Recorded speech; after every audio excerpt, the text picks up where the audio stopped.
मेघा ऋषि का राजा सुरथ और समाधि को भगवती की महिमा बताते हुए मधुकैटभ का वध का प्रसंग। दुर्गा सप्तशती का पहला अध्याय। ओम प्रथम चरित्र के ब्रह्मा ऋषि महाकाली देवता गायत्री छंद नंदा शक्ति रक्त दंतिका बीज अग्नि तत्व और ऋग्वेद स्वरूप है। श्री महाकाली देवता की प्रसन्नता के लिए प्रथम चरित्र के जप में विनियोग किया जाता है।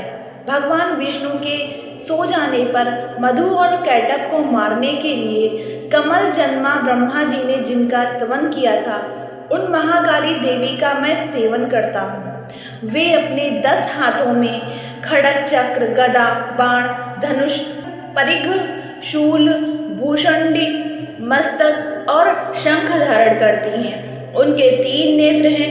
वे समस्त अंगों में दिव्य आभूषणों से विभूषित हैं। उनके शरीर की कांति नीलमणि के समान है तथा वे 10 मुख और 10 पैरों से युक्त है। ओम चंडिका देवी को नमस्कार है।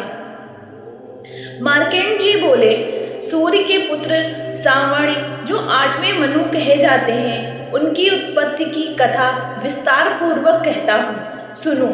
सूर्य कुमार महाभाग सांवरी भगवती महामाया के अनुग्रह से जिस प्रकार मनवंतर के स्वामी हुए, वही प्रसंग सुनाता हूँ। पूर्व काल की बात है।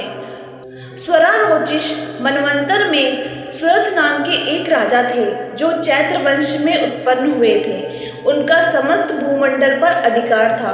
वे प्रजा का अपने औरस पुत्रों की भांति धर्मपूर्वक पालन करते थे। तो भी उस समय कोला विध्वंसी नाम के क्षत्रिय उनके शत्रु हो गए। राजा सुरथ की दंड नीति बड़ी प्रबल थी। उनका शत्रुओं के साथ संग्राम हुआ।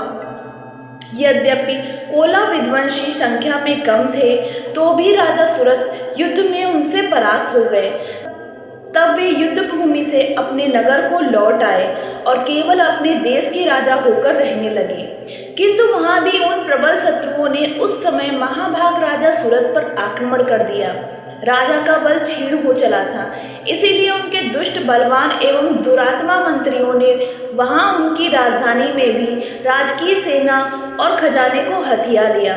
सुरथ का प्रभुत्व नष्ट हो चुका था, इसीलिए वे शिकार खेलने के बहाने घोड़े पर सवार हो वहां से अकेले ही एक घने जंगल में चले गए। वहां उन्होंने विप्रवर मेधा मुनि का आश्रम देखा, जहां कितने ही हिंसक जीव परम शांत भाव से रहते थे। मुनि के बहुत से शिष्य उस वन की शोभा बढ़ा रहे थे। वहां जाने पर मुनि ने उनका सत्कार किया और वे उन मुनि श्रेष्ठ के आश्रम पर इधर उधर विचरते हुए कुछ काल तक रहे। फिर ममता से आकृष्ट चित्त होकर वहां इस प्रकार चिंता करने लगे, पूर्व काल में मेरे पूर्वजों ने जिसका पालन किया था, वही नगर आज मुझसे रहित है। पता नहीं मेरे दुराचारी भृत्यगण उसकी धर्मपूर्वक रक्षा करते हैं या नहीं। जो सदा मद की वर्षा करने वाला और शूरवीर था, वह मेरा प्रधान हाथी अब शत्रुओं के अधीन होकर न जाने किन भोगों को भोगता होगा। जो लोग मेरी कृपा धन और भोजन पाने से सदा मेरे पीछे पीछे चलते थे, वे निश्चय ही अब दूसरे राजाओं का अनुसरण करते होंगे। उन अपव्ययी लोगों के द्वारा सदा खर्च होते रहने के कारण अत्यंत कष्ट से जमा किया हुआ मेरा वह खजाना खाली हो जाएगा। ये तथा और भी कई राजा सुरथ निरंतर सोचते रहते थे। एक दिन उन्होंने वहां विप्रवर मेधा के आश्रम के निकट एक वैश्य को देखा और उससे पूछा, भाई तुम कौन हो? यहाँ तुम्हारे आने का क्या कारण है? तुम क्यों शोकग्रस्त और अनमने से दिखाई देते हो? राजा सुरथ का यह प्रेम पूर्वक कहा हुआ वचन सुनकर वैश्य ने विनीत भाव से उन्हें प्रणाम करके कहा। वैश्य बोला, राजन, मैं धनियों के कुल में उत्पन्न एक वैश्य हूँ। मेरा नाम समाधि है। मेरे दुष्ट स्त्री पुत्रों ने धन के लोभ से मुझे घर से बाहर निकाल दिया।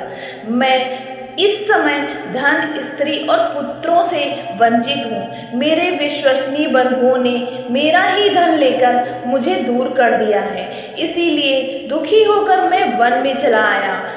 यहाँ रहकर मैं इस बात को नहीं जानता कि मेरे पुत्रों की स्त्री की और स्वजनों की कुशल हैं या नहीं है। इस समय घर में वे कुशल से रहते कष्ट है। वे मेरे पुत्र कैसे हैं? क्या वे सदाचारी हैं अथवा दुराचारी हो गए हैं? राजा ने पूछा, जिन लोभी स्त्री पुत्र आदि ने धन के कारण तुम्हें घर से निकाल दिया, उनके प्रति तुम्हारे चित्त में इतना स्नेह बंधन क्यों है? वैश्य बोला, आप मेरे विषय में जैसी बात करते हैं वह सब ठीक है, किंतु क्या करूं? मेरा मन निष्ठुरता नहीं धारण करता। जिन्होंने धन के लोभ में पड़कर पिता के प्रति स्नेह, पति के प्रति प्रेम तथा आत्मीय जन के प्रति अनुराग को तिलांजलि दे मुझे घर से निकाल दिया, उन्हीं के प्रति मेरे हृदय में इतना स्नेह है। महामते, गुणहीन बंधुओं के प्रति भी जो मेरा चित्त इस प्रकार प्रेम मग्न हो रहा है, यह क्या है? इस बात को मैं जानकर भी नहीं जान पाता। उनके लिए मैं लंबी सांसें ले रहा हूँ और मेरा हृदय अत्यंत दुखित हो रहा है। उन लोगों में प्रेम का सर्वथा अभाव है, तो भी उनके प्रति मेरा मन निष्ठुर नहीं हो पाता। इसके लिए मैं क्या करूं? मार्कंडेय जी कहते हैं, ब्राह्मण तदंतर राजाओं में श्रेष्ठ सुरत और वह समाधि नामक वैश्य दोनों साथ साथ मेधा मुनि की सेवा में उपस्थित हुए और उनके साथ यथायोगी न्यायकुल विनयपूर्ण बर्ताव करके बैठे। तत्पश्चात वैश्य और राजा ने कुछ वार्तालाप आरंभ किया। राजा ने कहा, भगवान, मैं आपसे एक बात पूछना चाहता हूँ, उसे बताइए। मेरा चित्त अपने अधीन न होने के कारण वह बात मेरे मन को बहुत दुख देती है। जो राज्य मेरे हाथ से चला गया उसमें और उसके संपूर्ण अंगों में मेरी ममता बनी हुई है। मुनि श्रेष्ठ, यह जानते हुए भी कि वह मेरा नहीं है, अज्ञानी की भांति मुझे उसके लिए दुख होता है। यह क्या है? इधर यह वैश्य भी घर से अपमानित होकर आया है। इसके पुत्र, स्त्री और भृत्यों ने इसे छोड़ दिया है। स्वजनों ने भी इसका परित्याग कर दिया है, तो भी यह उनके प्रति अत्यंत हार्दिक स्नेह रखता है। इस प्रकार यह तथा मैं दोनों बहुत दुखी हैं, जिसमें प्रत्यक्ष दोष देखा गया है। उस विषय के लिए भी हमारे मन में ममता जनित आकर्षण पैदा हो रहा है। महाभाग, हम दोनों समझदार हैं, तो भी हम में जो मोह पैदा हुआ है यह क्या है? विवेक शून्य पुरुष की भांति मुझ में और इसमें भी यह मूढ़ता प्रत्यक्ष दिखाई देती है। ऋषि बोले, महाभाग, विषय मार्ग का ज्ञान सब जीवों को है, इसी प्रकार विषय भी सबके लिए अलग अलग है।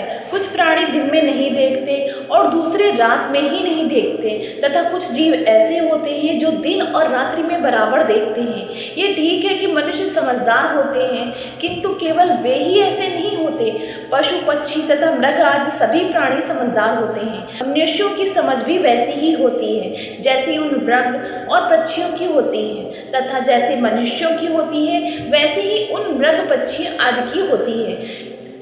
यह तथा अन्य बातें भी प्रायः दोनों में समान हैं। समझ होने पर भी इन पक्षियों को तो देखो, ये स्वयं भूख से पीड़ित होते हुए भी मोहवश बच्चों की चोंच में कितने चाव से अन्न के दाने डाल रहे हैं।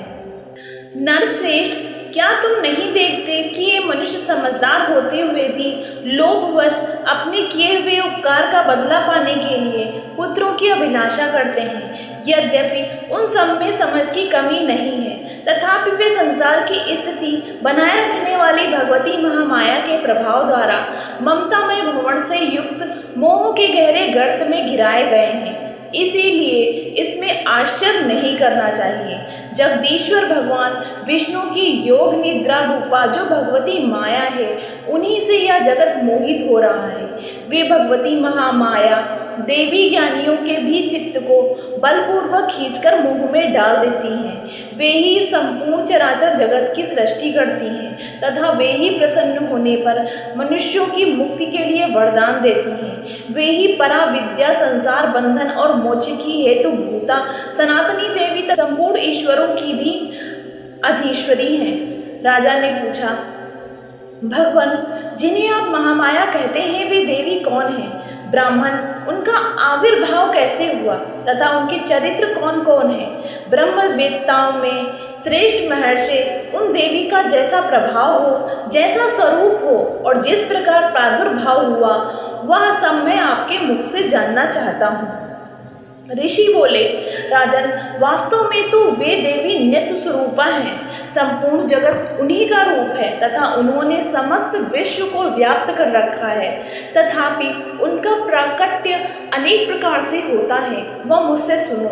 यद्यपि वे नित्य और अजन्मा हैं, तथापि जब देवताओं का कार्य सिद्ध करने के लिए प्रकट होती हैं, उस समय लोक में उत्पन्न हुई कहलाती हैं। कल्प के अंत में जब संपूर्ण जगत एकांत में निमग्न हो रहा था और सबके प्रभु भगवान विष्णु शेषनाग की शैया बिछाकर योग निद्रा का आश्रय ले सो रहे थे, उस समय उनके कानों के मैल से दो भयंकर असुर उत्पन्न हुए जो मधु और कैटभ के नाम से विख्यात थे। वे दोनों ब्रह्मा जी का वध करने को तैयार हो गए।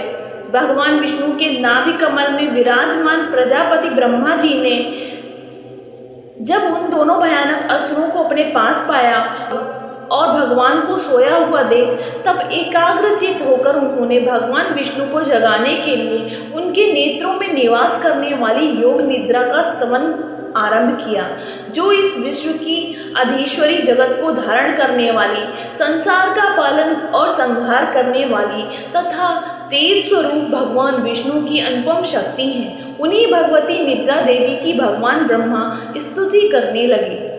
ब्रह्मा जी ने कहा, देवी तुम ही स्वाहा, तुम ही स्वधा और तुम ही वशिष्ठकार हो। स्वर भी तुम्हारे ही स्वरूप है, तुम ही जीवन दायिनी हो। नित्य अक्षर प्रणव में आकार उकार मकार इन तीनों मात्राओं के रूप में तुम ही स्थित हो तथा इन तीन मात्राओं के अतिरिक्त जो बिंदु रूपा नित्य अर्ध मात्रा है, जिसका विशेष रूप से उच्चारण नहीं किया जा सकता, वह भी तुम ही हो। देवी तुम ही संध्या, सावित्री तथा परम जन्मी हो। देवी तुम ही इस विश्व ब्रह्मांड को धारण करती हो, तुमसे ही इस जगत की सृष्टि होती है, तुम ही से इसका पालन होता है और सदा तुम ही कल्प के अंत में सबको अपना ग्रास बना लेती हो। जगन्मयी देवी, इस जगत की उत्पत्ति के समय तुम सृष्टि स्वरूपा हो, पालन काल में स्थित रूपा हो तथा कल्पांत के समय संहार रूप धारण करने वाली हो।